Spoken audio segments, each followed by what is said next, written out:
27 मई से शुरू हुए इस शांतिपूर्ण धरना प्रदर्शन का आज 13वां दिन। जैसा कि हमारे विकास शर्मा जी ने कहा था कि हमको दिन तो याद नहीं रहता है, तारीख याद नहीं रहता है, लेकिन इतना जरूर याद रहता है कि आज हमारे इस संघर्ष का, महत्वपूर्ण संघर्ष का, हमारे जीवन के सबसे अहम संघर्ष का ये जो काल चल रहा है उसका आज 13वां दिन है। और इस संघर्ष के काल में आए हुए दूर दूर जनपदों से हमारे भाई बहनों का मैं हृदय की गहराइयों से स्वागत करता हूं। मैं आपका भाई शिक्षक शिक्षा मित्र उत्थान समिति का एक छोटा सा सिपाही एक नेतृत्व करता हूं। हमने, आप सब लोग जानते हो, आप लोग सोशल मीडिया से जुड़े हो, हमने जितने भी जतन थे 2019 से लगा के 69,000 केस के बाद से जितनी हमने चरण वंदना बीजेपी के मंत्रियों से, आरएसएस के जिम्मेदार लोगों से, माननीय राष्ट्रीय अध्यक्ष जेपी नड्डा जी से और हमारे माननीय मुख्यमंत्री जी, अभी जब मैं 17 तारीख में मिला था तो हमारी ये उनसे 9वीं मुलाकात थी। आप सबने देखा इस बीच में बहुत सी परिस्थितियां आई, बहुत सारी चीजें आई, क्योंकि हम ये सोच रहे थे कि कहीं न कहीं सरकार हमारी योग्यता को, हमारी जो शिक्षा हम लोग दे रहे हैं या जैसा उन्होंने अन्य राज्यों में किया है, हमारे कार्यों को देख करके, हमारे अनुभव को देख करके, योग्यता को देख करके हमारे लिए कुछ जरूर व्यवस्था करेंगे। लेकिन आज बहुत ही मजबूरी में हम लोगों को, जहां पर मौसम विभाग ने भी घरों से निकलने के लिए मना कर रखा था, वहां पर भी 27 मई से इस नौतपे में भी हम लोगों ने यहाँ बैठकर अपने समस्त शिक्षा मित्र भाइयों को 1,46,000 परिवार की जिम्मेदारियों को समझते हुए, क्योंकि कहीं न कहीं जो यहाँ बैठे हैं वो भी परेशान हैं और जो हमारे साथी घर बैठे हैं वो भी परेशान हैं। साथियों, में एक बात कहना चाहता हूँ, बहुत सारी चीजें, बातें ये आती हैं कि कहीं न कहीं हमारे जो साथी यहाँ आते हैं तो उनके मन में एक जरूर सवाल आता है। एक सवाल ये आता है कि यार भीड़ बहुत कम है, यार लोग बहुत कम है, और अपने को कहीं न कहीं कुछ असहज महसूस करते हैं। साथियों, में सिर्फ एक बात कहना चाहता हूं, अगर आप भीड़ से आपकी जीत होती तो आप 5 सितंबर को तो जीत चुके होते ना। मैं सही कह रहा हूं ना? अगर भीड़ से जीत होती तो आप लक्ष्मण मेला मैदान में जब तुम्हारा सब कुछ लुट गया था तो आप जीत सकते थे ना। अगर भीड़ से जीत होती तो कई बार तुमने रमाबाई पार्क में, कोई ये नहीं कह सकता कि कोई संगठन एक नहीं था। हर शिक्षा मित्र, यहाँ तो प्रकृति की छांव है, वहां तो पत्थरों की गर्माहट थी, लेकिन हमारा हर शिक्षा मित्र रमाबाई पार्क में पूरी तरह से डटा था। लेकिन 2 बजे ही उनको निराशा हाथ लगी, और मुझे पता है क्योंकि मैं भी वही था, 2 बजे से ही आप लोग घरों को निकलना शुरू हो गए थे। भीड़ ही तो थी, लोग कम नहीं थे। बताइए, आप लोग भी जवाब दीजिए। आज मैं बिल्कुल दूसरे स्वभाव में आपसे बात कर रहा हूँ। 1 लाख की भीड़ थी, क्या मिला? आप लोग बताओ, क्या मिला? बहनें हमारी बताए क्या मिला? भीड़ तो थी ना। क्या हमेशा से अभी तक कि हमारे शिक्षा मित्र इतिहास में आप लोगों ने देखा होगा अनुमति का, क्योंकि भाई नेता लोग बड़े बड़े हैं, आप लोग जान भी नहीं पाते हैं, आप लोगों को विश्वास दिलाया जाता है। ये बात मुझे कहनी पड़ रही है। क्योंकि अपने इस संघर्ष को परिणाम में बदलना है। अब जो हमारे साथी अभी तक घरों में या कहीं किसी बातों को लेकर के बैठे हैं, उनको इस बात को आज समझना होगा, मनन करना होगा। अगर आप भीड़ से जीते होते तो आप पहले जीत जाते होते। आपके नेतृत्वकर्ताओं ने या जो भी आपके अध्यक्षों ने आपसे 6 महीने पहले से तैयारी शुरू की। ब्लॉक अध्यक्ष लग जाओ, जिला अध्यक्ष लग जाओ, कोई साथी छूटने ना पाए, सब तक सूचना पहुंचा दो। और सूचना के साथ समझ सकते हो ना, एडवांस, क्योंकि हमें अब की बार आर पार करके आना है। गुड्डू सिंह सच बोलता है और हमेशा डंके की चोट में बोलता है। आप लोगों ने तो कहा ठीक है भैया, अब की बार तो भैया ने कहा हम आर पार करके आएंगे। जब तक भैया ने तो यूट्यूब पे बोला है, 10 दिन से लगातार बोल रहे हैं, अरे अब की बार हम बिना जियो हाथ में लिए आएंगे नहीं, चाहे कुछ हो जाए, दुनिया इधर की उधर हो जाए, लेकिन हम बिना जियो लिए अब की बार आएंगे नहीं। आप जो हमारे पास पड़ोस के जनपद के हैं, वो तो इस उद्देश्य से आए कि चलो हम आज जा रहे हैं और इसके बाद पुनः फिर हम शाम तक घर पहुंच जाएंगे। लेकिन घर पहुंचकर पुनः दूसरे दिन की तैयारी में थे कि मेरे कपड़े रख देना, मुझे दोबारा धरने में फिर जाना है। जो हमारे दूर के साथी थे वो सब हमारे बहने, हमारे भाई गैस सिलेंडर की व्यवस्था करके लाए, क्योंकि हमको परिणाम लेकर जाना था ना। और मैं भी यहीं पे था, यहीं पे खाना बनना शुरू हो गया था। लेकिन क्या हुआ, आप तो कमजोर नहीं थे ना। भीड़ तो बहुत थी, अंदर भी बहुत थी, बाहर भी बहुत थी। अब आप उसी जज्बे के साथ थे जो दूर का भी आया था जनपद, हमारे गाजियाबाद या हापुड़ या मेरठ, वो भी 2-3 दिन के सामान के साथ अपना राशन, गल्ला, पानी, बसों की व्यवस्था पूरी करके लेकर आया था। कहीं कहीं तो ये तक सुनने को मिला था कि हाँ, बसों की जो फीस जैसे होती है, 1 दिन की एक अलग होती है, अगर 2 दिन की बात आई तो उसकी डबल होती है, तो उन्होंने एडवांस में दे रखा है। क्या हुआ? जैसे अभी पांडे जी हमारे गवाह हैं, हम लोगों ने एक बात मैं पुनः रिपीट करता हूं, आप लोग मनन करना। जब ये शिक्षकों का अटेंडेंस की बात आई, हम लोग भी उससे व्यथित थे कहीं न कहीं, क्योंकि हमारी बहुत सारी महिला बहनें हैं जो 2-2, 300 किलोमीटर अपने परिवार को बचाने के लिए आज भी उनको सफर करना पड़ता है।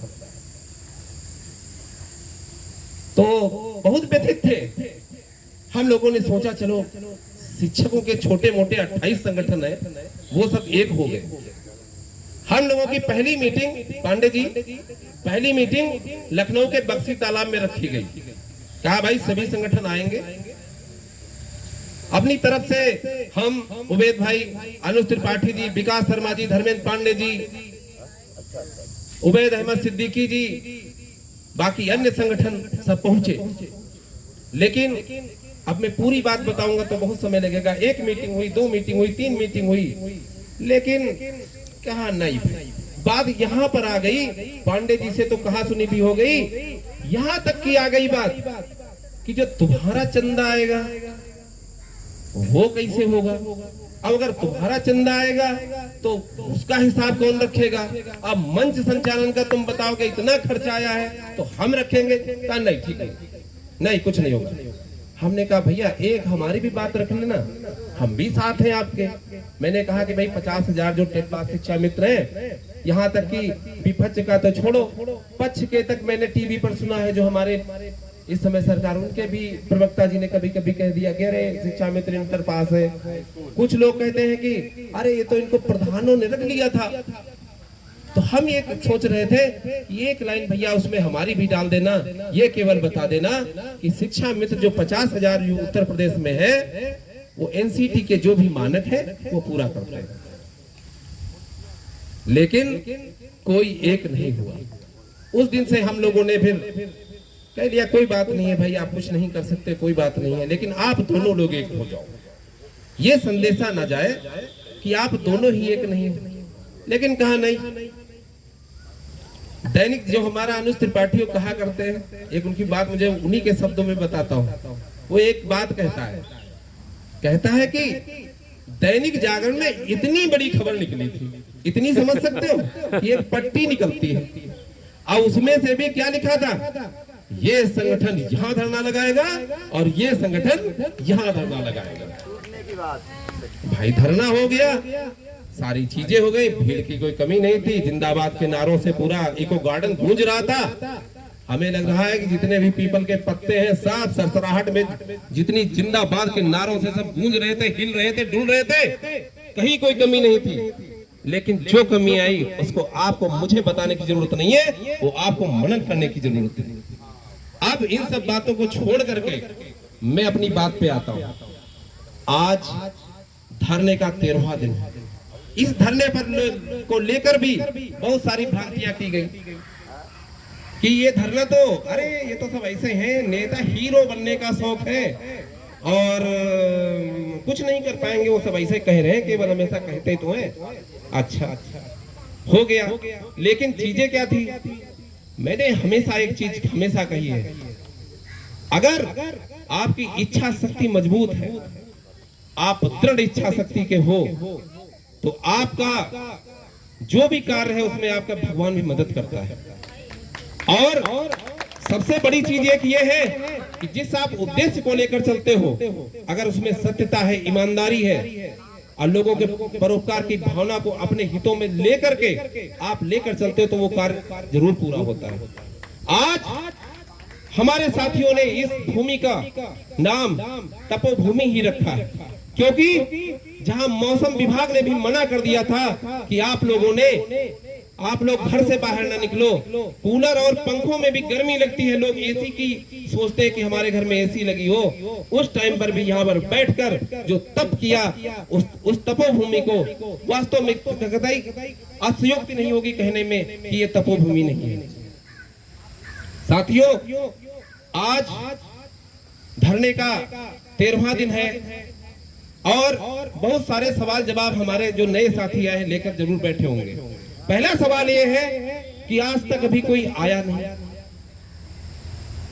घर वाले ज्यादा चिंतित हैं जो बैठे हैं, ये बताओ कोई आया आज था कि नहीं आया था? साथियों, जो अब तक हुआ है ना, मैं खुले मंच से बोलता हूं, शिक्षा मंत्री जी को सम्मिलित करके हमेशा बोलता हूं, वो बहुत अच्छे हैं। वो केवल वहां पर शायद बुरे आपको देखने में लग सकते हैं जब वो 3500 से 10,000 कहते हैं, लेकिन मैं तारीफ करता हूं अपने शिक्षा मंत्री जी की, वो बहुत अच्छे हैं। पहले दिन से ही प्रशासन के द्वारा, चूंकि इतना ही पंडाल और लगा था, काफी संख्या भी थी, और जब क्रमिक कार्यक्रम होता है तो आना तो आप ही लोगों को है, तो भीड़ तो आप ही हो ना। अगर आप सोचोगे, आप अगर उपस्थित हो तो एक संख्या तो आप बढ़ाओगे, तो एक क्रमिक कार्यक्रम आज 13वां दिन। और दूसरी बात, तो जब यहाँ पर पहले ही दिन से हमारे ऊपर प्रशासन के द्वारा कहा गया तुम्हारी हम अधिकारियों से बात करा देते हैं, तो चूंकि मैं उनसे पहले भी बता चुका था और फिर जब वो यहाँ पर भी आए तो मैंने यही बताया कि हमारी कोई भी समस्या यहाँ तक अधिकारी स्तर की छोड़ो, हमारे मंत्री जी के स्तर तक की नहीं। जब मैं अपने मंत्री जी से भी मिलता हूँ, जो हमारे विभाग के मुखिया हैं, वो भी कहते हैं कि हम भी चाहते हैं कि आपके लिए कुछ अच्छा हो जाए, लेकिन करेगा कौन? मुख्यमंत्री जी। करेगा कौन? मुख्यमंत्री जी। फिर कई बार कहा गया कि एक काम करो भाई, सचिव से मिला दिया जाए। एक बात बताओ, जब सचिव जी से मैं मिलता हूं तब भी वही कहते हैं काम करो, आप लोग प्रयास करो। क्या कहते हैं कि आप लोग प्रयास करो, मुख्यमंत्री जी से प्रयास करो। अब एक बात बताओ, अगर यही था, अगर मैं पहले दिन से महानिदेशक जी से मिलकर के धरना खत्म कर देता, प्रमुख सचिव बेसिक जी से मिलकर धरना खत्म कर देता, क्या जिस चीज को लेकर के, जिस इच्छा शक्ति को लेकर के मैं यहाँ बैठा था, क्या उसकी पूर्ति होती? वही होता जो अब तक होता है। और मैं फिर बता रहा हूँ, इस मंच के माध्यम से बता रहा हूँ, मैं भी प्रण करके बैठा हूँ, अगर मुख्यमंत्री जी के बस में होगा तो आपकी जरूर बात सुनेंगे। और मैं भी तय करके बैठा हूं कि अगर जब भी बात होगी तो केवल और केवल मुख्यमंत्री जी के स्तर तक ही होगी, और वो भी मैं क्यों ना सोचूं। 25 साल मैंने विभाग को दिए हैं, आंखें फोड़ फोड़ कर हमारी बहनों ने एक तरफ तो परिवार की जिम्मेदारियां संभाली हैं, दूसरी तरफ जो आज टीचर्स भी टेट देने से प्रमोशन में कतराते हैं, वो हमारी यहाँ पर बैठी सभी बहनों ने टेट की परीक्षा भी पास की। क्यों न कहूं, आप ही की सरकार ने उत्तराखंड, हिमाचल, राजस्थान, बिहार जैसे जो इकोनॉमी में सबसे पिछड़े राज्य गिने जाते हैं, वहां पर भी उन लोगों ने परमानेंट करने का कार्य किया है, वहां पर भी उन्होंने अच्छी सैलरी देने का कार्य करा है। अरे माननीय मुख्यमंत्री जी तो हमारे भारत के सर्वश्रेष्ठ मुख्यमंत्री हैं, क्यों न मांगू। तो सबसे यही कहना है, अभी तक समर कैंप का भी बहाना था, और 10 तारीख से समर कैंप भी खत्म हो रहा है, और मैं जो कहता हूं वो बिल्कुल स्पष्ट कहता हूं। भाइयों बहनों, आपके पास 5 दिन है, मैं हटने वाला तो नहीं। आपकी अभी छुट्टी चल रही है, 11, 12, 13, 14, 15 हो सकता है। वैसे तो तुम्हारे भाई पर ऐसे तो कोई दबाव बनने वाला खैर नहीं, लेकिन कहीं ना कहीं जब स्कूल खुल जाएंगे तब आप, मैं तो फिर भी यहाँ पे बैठ के बलिदान दूंगा, लेकिन क्या आप जब छुट्टी में नहीं आ सकते तो तब मैं क्या भरोसा करूंगा कि आप अपने लिए आओगे। कुल मिला के आपके पास आज 8 तारीख है, 2 दिन इंगर तैयारी के दे रहा हूं। कार्यक्रम तो नित्य प्रति चलेगा, लेकिन आगे के जो भी दिन है वो आपके हाथ में है, और इसमें पूरी ताकत लगा देनी है। चाहे कोई संघ हो, कोई संगठन हो, इन 5 दिनों को अपने परिवार के लिए, अपने संघर्ष के लिए कर लो, और 16 तारीख को फिर उस संगठन को अपना ज्वाइन कर लेना, उनसे चरण वंदना कर लेना कि महाराज जी, हे प्रदेश अध्यक्ष महोदय जी, मुझसे भूल हो गई कि मैं अपनी लड़ाई के लिए लड़ने जा रहा हूं, मुझे मेरा पद खत्म मत करना। मैं ब्लॉक अध्यक्ष हूं तो मेरी ब्लॉक अध्यक्षी खत्म मत करना, या मैं जिला अध्यक्ष हूं तो मेरी जिला अध्यक्षी प्लीज खत्म मत करना। लेकिन अगर ये लड़ाई न लड़ पाए तुम, तो एक दिन जरूर सोचोगे। 70% लड़ाई आपने जीत ली, 50,000 की भीड़, कम से कम 60,000 की इको गार्डन में भीड़ थी, लेकिन तुम्हारे दैनिक जागरण और अमर उजाला पेपर ने भी तुम्हारी खबर नहीं छापी थी। उठा के देख लेना उस डेट के पेपर। अब आज आपकी इच्छा शक्ति की, आपकी जो योग्यता का इंजन लगा के आप अपनी गाड़ी को रफ्तार देने की कोशिश कर रहे हैं, आज तक जैसे राष्ट्रीय चैनल ने यहां पर स्वयं आकर के आपकी कवरेज की थी।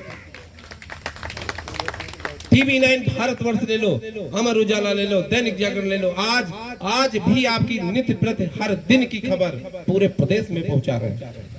आप क्या कर रहे हो अपने लिए? कहते हो कि शिक्षा मित्रों का कोई नहीं, सब तो खड़े हैं तुम्हारे लिए।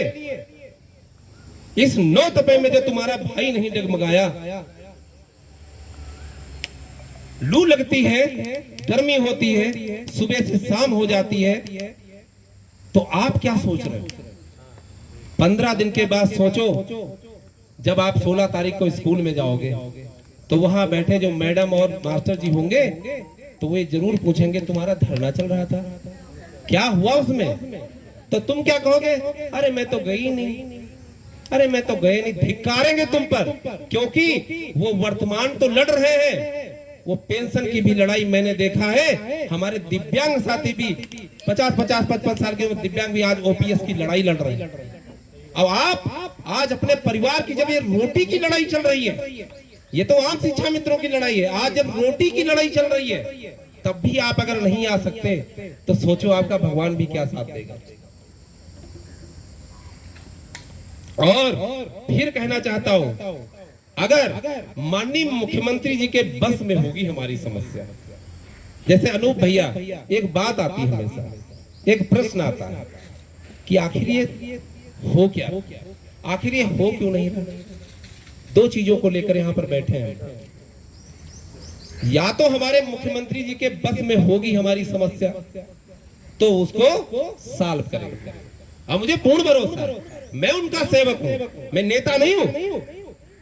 जब सब हर जगह पे शिक्षा मित्र हर तरह के कमेंट बाजी से ऊपर उठ करके जब सब चीजें चल रही तभी भी हमारे शिक्षा मित्रों ने, हमारे ठेठ पास शिक्षा संगठन ने महाकुंभ में 45 दिन की तक सेवा करी थी।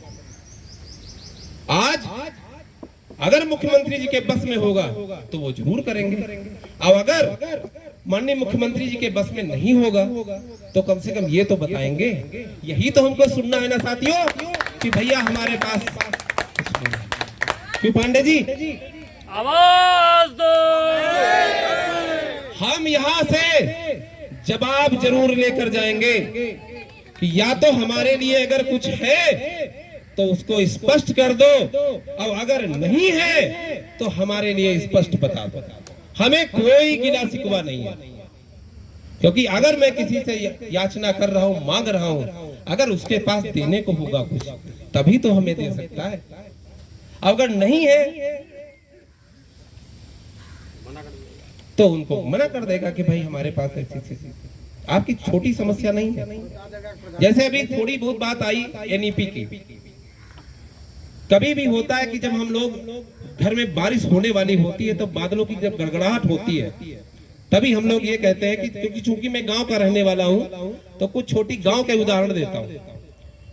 जैसे कहा यह जाता है, पता चला कि कंडे रखे, कहा एक काम करो बारिश आने वाली उस पे कहते नहीं उस पे कुछ वो कर दो, उस पे कुछ ढक दो, या छत पर कपड़े पड़े हैं काम करो कपड़े उतार के रख दो। एनईपी आ रही है। आप आज भी किन मांगों के चक्कर में पड़े हैं? आपने बेसिक विभाग को 25 साल दिए हैं। बहुत सारी चीजों में ना जाके केवल ये बताना चाहता हूं, वो भी अपने नॉन साथियों के लिए जो तुमने बहुत मेहनत करी लेकिन आप पास नहीं हो पाए कुछ भी। लेकिन आप ये बताइए 2009 में जब आरटी एक्ट आया तो जब बहन कुमारी मायावती जी की जब सरकार थी उनके सामने एक संकट खड़ा हुआ, क्योंकि आरटी एक्ट आ चुका था। इनके सामने ये समस्या खड़ी हुई थी, या तो इनको निकालो और या तो इनको प्रशिक्षित करो। अच्छा, जब ये बात आई तब उनके पास क्या ऑप्शन था? उन्होंने क्या किया? आपके लिए सेवा में रहते हुए सेवारत प्रशिक्षण डीबीटीसी कराई। और हमारे जो उर्दू वाले माननीय अखिलेश जी की सरकार में जब टेट की बात आई तो ये अभी भी जियो है इस चीज का कि उन्होंने जो मूल्य वाले थे उनको विभागीय टेट करवाया था। आप अगर विभाग में हो, अगर आज आपकी मांग मांगी जा रही है कि आपको विभागीय टेट कराया जाए तो इसमें कौन सी भाई मांग गलत है? तीसरी मांग, किसी भी चीज को बनाने में समय लगता है। कुछ भी हो कि भाई हमारा वित्त होगा, ये बैठेगा वो बैठेगा, और फिर मैं कुछ ज्यादा कहूंगा तो शायद गलत होगा, लेकिन जो देख रहा हूं कमेटियां बनती हैं, पता ही नहीं चलता। हम लोगों को मीटिंगों में बुलाया जाता है। एक उदाहरण मैं ही देता हूं, अभी 8 अक्टूबर की मीटिंग को 7 अक्टूबर में मैं शिक्षा मंत्री जी के घर पे मिला। 8 को थी, भाई थोड़ा बहुत और एक्स्ट्रा बता दिया, मैंने कहा शायद वहां ना बता मिला।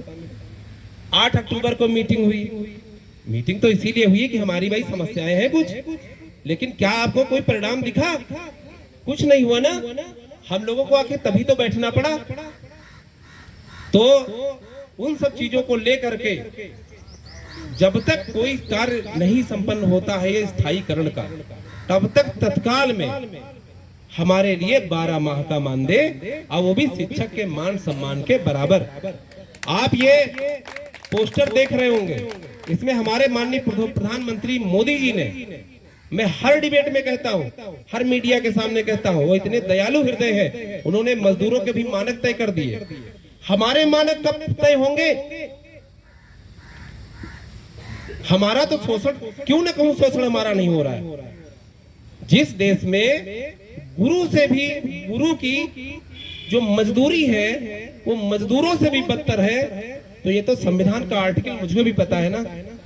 तो मैं कहूंगा तो वही है भाई, माननीय प्रधानमंत्री जी से कहूंगा, उन्होंने 26,910 रुपए कर रखी है सकुशल मजदूर की मजदूरी। हम तो 25 वर्षों से पढ़ाए हुए आपके शिक्षक हैं, हमारे जैसे लोगों को आपने परमानेंट किया है। तो तीसरी मांग के अंतर्गत यही है कि आप हमें 12 माह का मानदेय दो और शिक्षक के मान सम्मान के बराबर जब तक आपकी स्थायीकरण की व्यवस्था टेट और नॉन टेट जो भी हो वो आप अधिकारी आपके तय करें कि कैसे करना, क्योंकि आपने उत्तराखंड में भी किया है, आपने हिमाचल में भी किया है और बिहार में तो राज्यकर्मी तक का दर्जा मिलने जा रहा है। सोच लो, तो हम क्यों ना मांगे। तो इन चीजों को लेकर के हम लोग यहाँ बैठे हैं। आज 13वां दिन है। स्पष्ट मैं फिर कह रहा हूँ, बात होगी ऐसे ही उठा चला जाऊंगा, ऐसे ही उठा चला जाऊंगा मैं, लेकिन माननीय मुख्यमंत्री जी या उनके प्रतिनिधि उनसे बिना बात किए, बिना ये सब चीजें उनके रखकर सामने ऐसे मैं हटने वाला नहीं। और मुझे आपसे भी यही कहना है, आप लोग भी अपने मन में एक इच्छा शक्ति बनाइए, दृढ़ संकल्प बनाइए और लगातार यहाँ पर डटने की कोशिश कीजिए। चूंकि वक्ताओं को भी बहुत सारे लोगों को बोलना है, कहने को तो बहुत है, लेकिन मैं यही कहता हूं, शायद हमारे योगी जी में कहता हूं कि शायद हमारे में भी कुछ कमियां रही होंगी।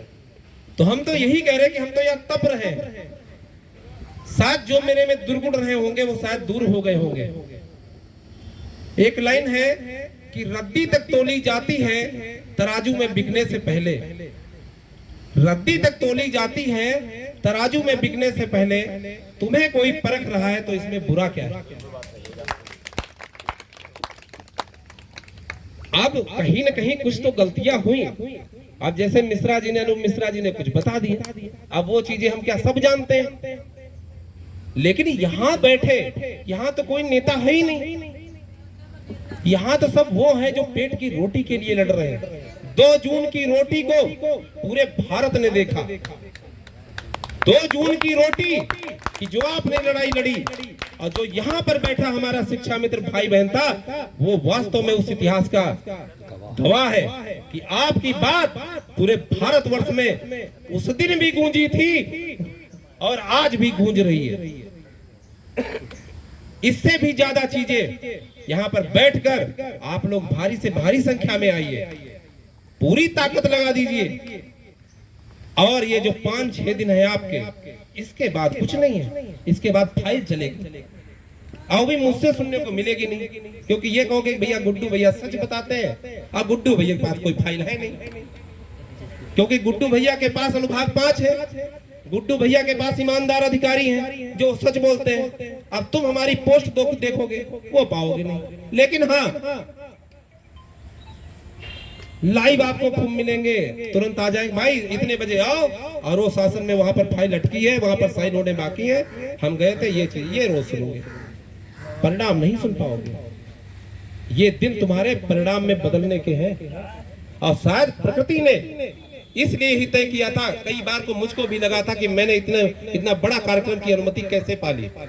आज तक जब 2 दिन की अनुमति नहीं मिली, शायद ये तुम्हारे लोगों के कर्मों के परिणाम थे, तुम्हारे लोगों के ही एक बच्चों के परिणाम थे कि आज तुम एक दिन में धरना खत्म हो जाता, एक दिन में पेपर की न्यूज बन करके, एक दिन टीवी की न्यूज बन करके सारी चीजें खत्म हो जाती। आज अब यहाँ पर 13 दिन से लगातार राजधानी लखनऊ सहित उत्तर प्रदेश सहित आप पूरी भारत में आपकी सारी गूंज चल रही है कि कहीं कोई शिक्षा मित्र पेट की रोटी के लिए इको गार्डन में आज भी इस तपती धूप में बैठे।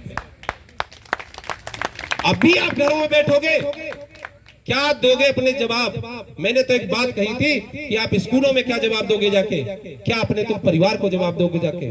संघ संगठन इन सब गंदी राजनीति को छोड़ करके मुझे कोई श्रेय नहीं चाहिए। मैं हमेशा कहता हूं जिस दिन मुझको राजनीति करनी होगी उस दिन शिक्षा मित्र की नौकरी छोड़ के करूंगा, लेकिन मुझे कोई शौक नहीं। हमेशा मुझे नेता शब्द से भी बहुत बड़ी चिढ़ होती है, ये सब जानते हैं, यहाँ के भी सब लोग जानते हैं। लेकिन हाँ एक भूख है अपनी नौकरी, अपनी मान सम्मान, अपने माता पिता के उन चेहरों को देख करके जिनके लिए मैं कुछ नहीं कर पाया आज तक।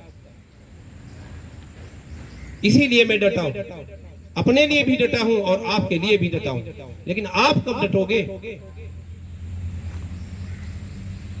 ये बहुत सोचने का विषय है। 2 दिन में और सोचने को दे रहा हूं और इस संख्या पर मत जाइएगा। हमारी रोटी की जंग में पूरे भूचाल मचा दिया, पूरे भारत में भूचाल मचा दिया जो आज तक कभी नहीं हुआ। गीदड़ों की फौज से एक शेर काफी होता है।